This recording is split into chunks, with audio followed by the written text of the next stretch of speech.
Hey everybody, it's Sean Hayes with 77 Mowers, and today we are actually not working on a lawnmower. Check it out. So today we are actually going to work on a snowblower.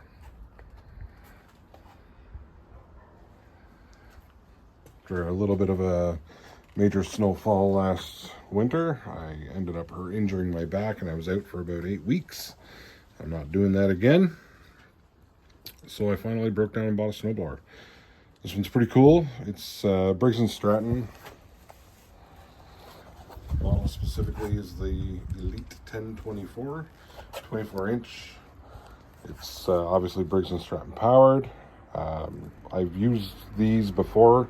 Neighbor a few doors down, he has one. And I've cleaned his carb for him a couple times to get him going for the winter. This one specifically, here's your speed controls, drive controls. A better view. 6 speeds forward, 2 speeds back, which is pretty cool. This handle here handles shoot height. It's got something on there, so probably gotta grease that up a bit. There we go. Probably send some lube down this threaded rod here and cable. And get that functioning for winter. I got direction. There goes the pin I was going to show you. I got some direction, which is pretty awesome. And what I didn't know when I bought it is back here, there's a button for heated handles. The power handles, heated, nice and beautiful. And this is the real surprise right here, steering controls. I've never had a snowblower with steering controls, but I do now, so that's pretty awesome. And then your classic controls. One handles for the drive, this one handles for the auger, that's this one. But the problem is, I bought this used, and it is a little dirty. I got to clean it up. But the biggest problem was, let me grab my. If you look here, I'll put it against something straight so you can see it a little better. That's a shear pin, and the shear pin is bent.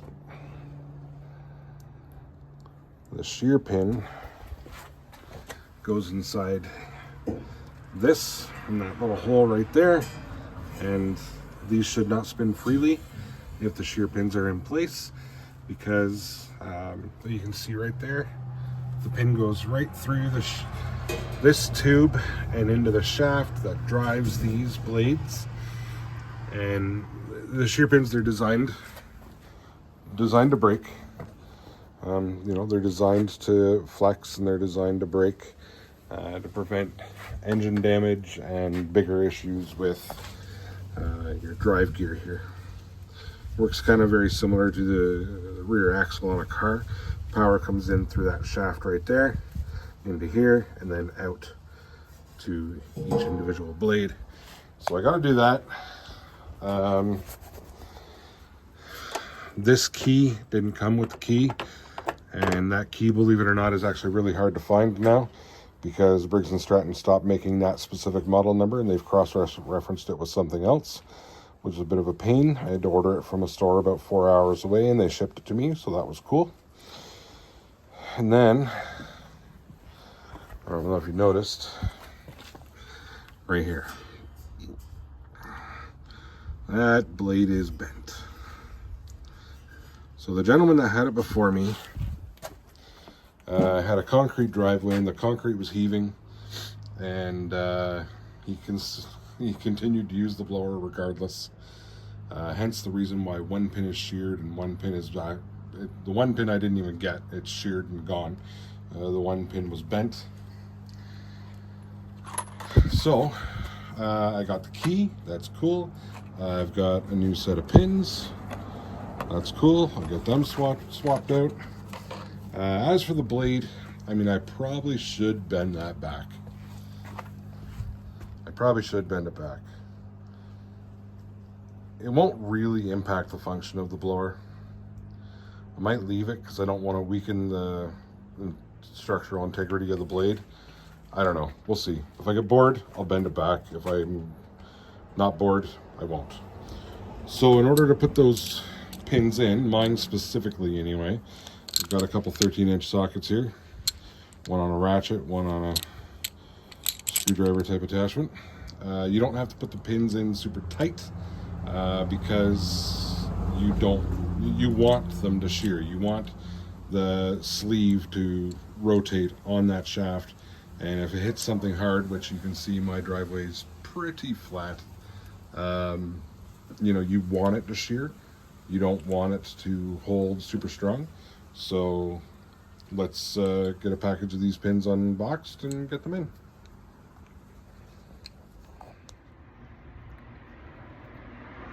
So I don't really have a lot of fancy camera gear, but hopefully you can see what I'm doing here. I'll stick my hand in between the blade here.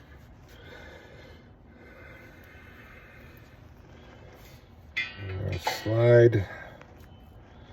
You can rotate the blade if you need to.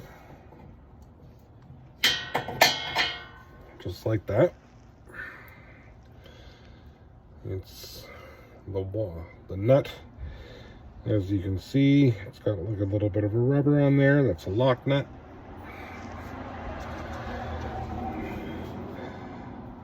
So we're gonna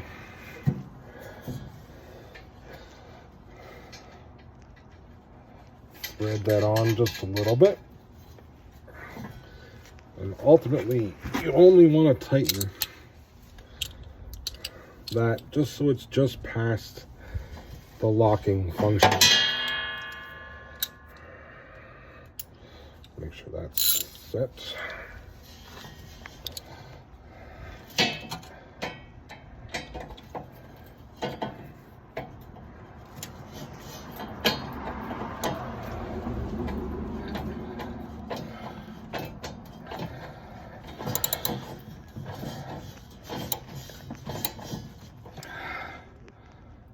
All right. Like I said, not super tight, but maybe a little tighter than that.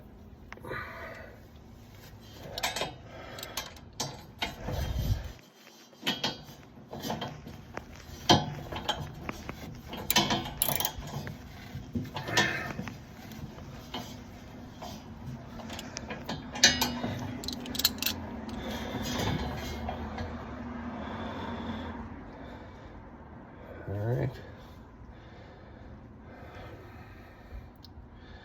I think I want it a little tighter.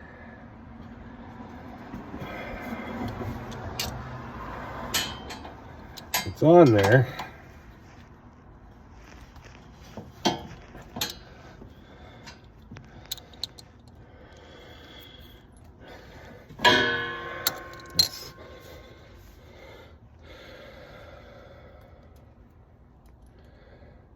I'll show you. So you see, hopefully you can see, hopefully I got the camera right, how that bolt is just protruding a little bit from the nut. And then this one here sticks just a little bit past. That's because that locking function on that plastic part of the nut. So that one's on. There is that one. So let's get this one together.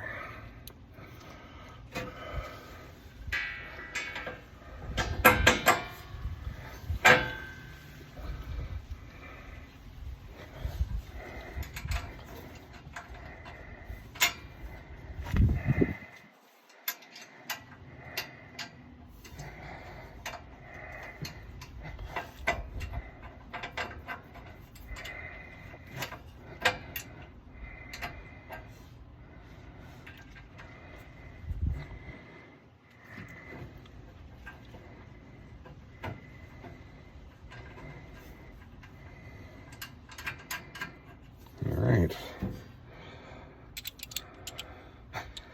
And I'm just going to change, pardon my hands.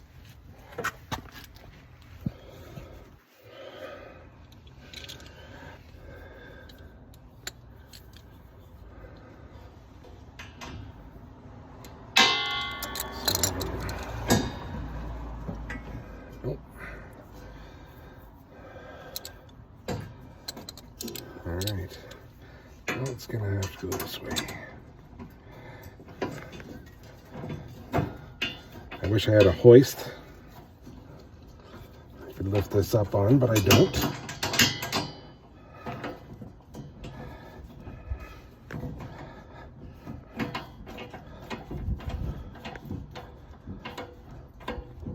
And these are quite heavy, so I'm not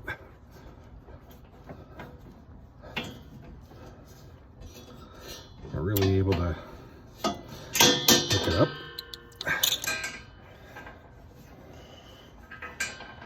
All right.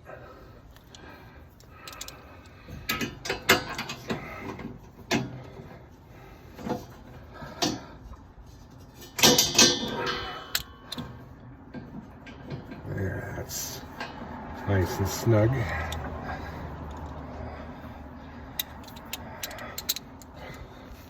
All right. Let's stand up here. So that's pretty much how you install the shear pins. Pretty easy. Again, hopefully I can get you the right view. Here, I'll switch it. There we go. So you just put them through, and you can spin this freely until the holes in the sleeve line up with the holes in the shaft. Pop them through, put them together, nut and bolt, really easy. Boom, boom, boom. So, truth be told,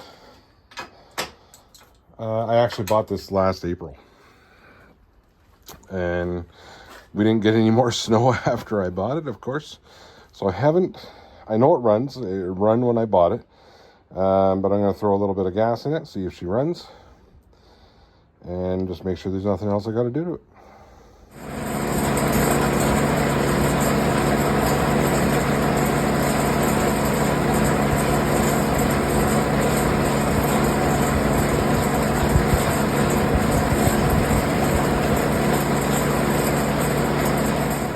So that's it.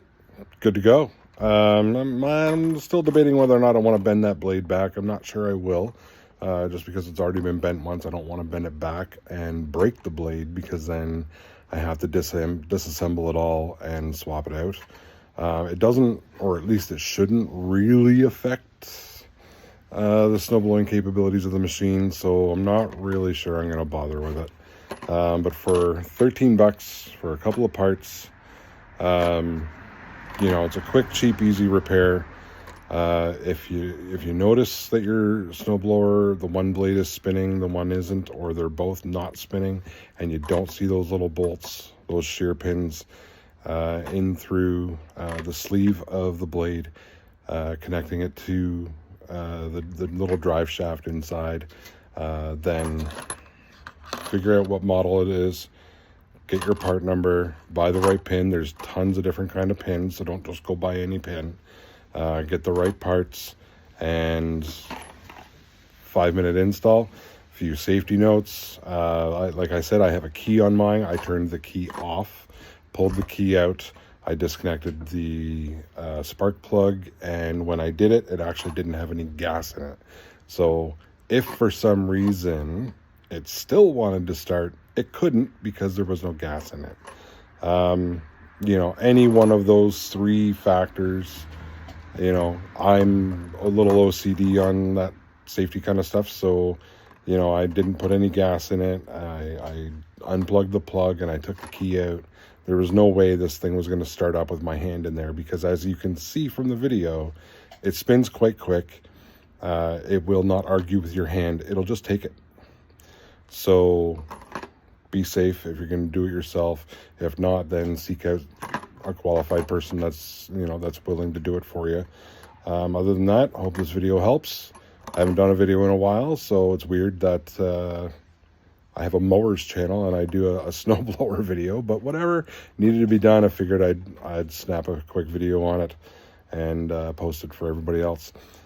If you need anything, by all means, put some comments in the bowl below. I can try and help you out with your model number, etc., etc., etc. I can tell you where to find the model number, and if need be, I can even try and help you find out which pin it is that you have. Subscribe, like this video, and see you on the next one.